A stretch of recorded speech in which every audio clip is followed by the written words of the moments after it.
What's up guys, welcome to your 6th C++ tutorial, and in this tutorial we're going to be going over functions, just the basics of functions. And since every program in C++ is going to be made of these functions, I thought it was kind of an important topic to go over.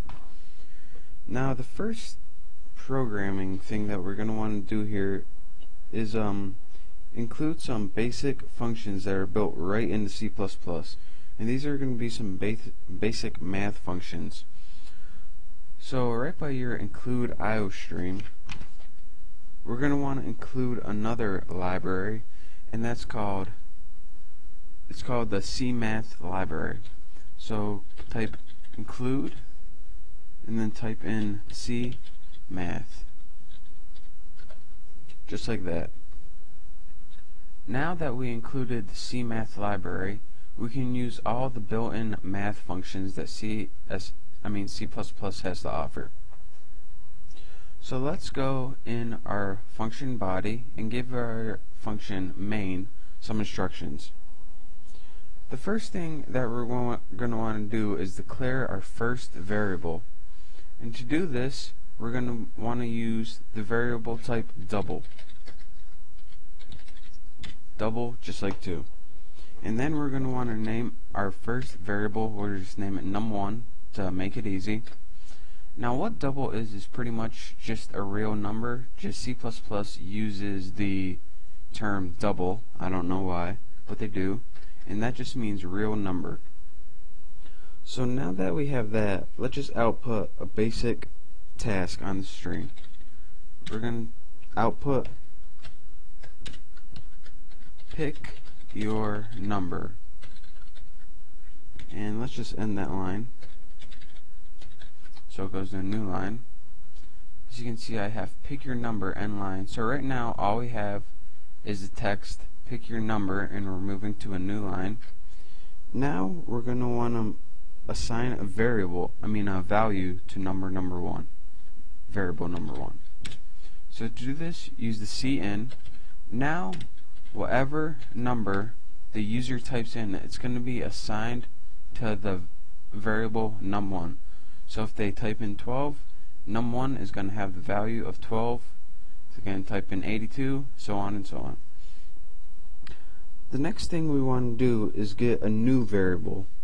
So first we have to declare double num2. I'll just make these easy for you.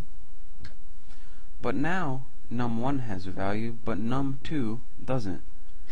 So we're going to say, alright, num2 is going to be equal to the square root of the variable number 1. So as you can see, we now have made a basic function, the square root.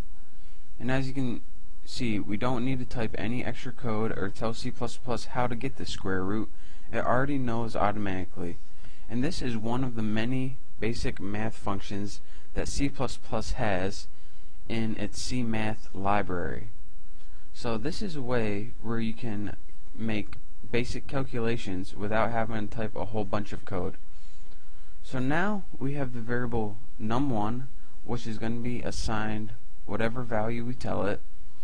And num2 is going to take the square root of num1, and that's the value that's going to be in variable number 2.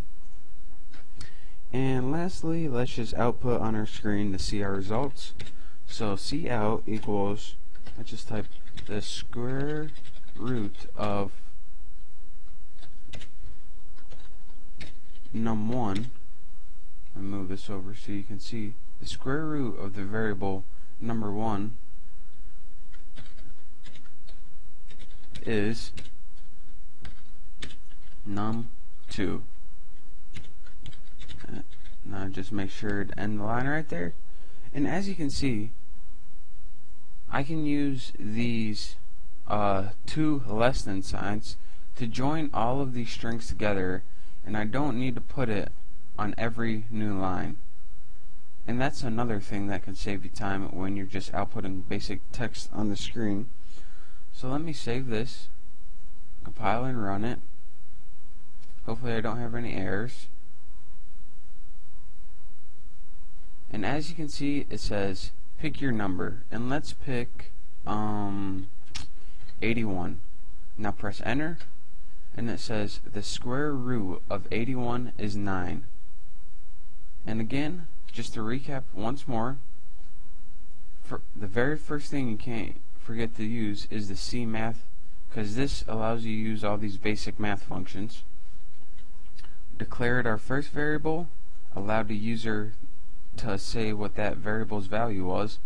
Then we took that and made the square root of it the variable number 2, and that's how we got our basic function. So now study this, learn all of your basic functions, and get familiar with this, and I hope to see you in my next tutorial. Thanks for watching, and make sure to subscribe to my channel.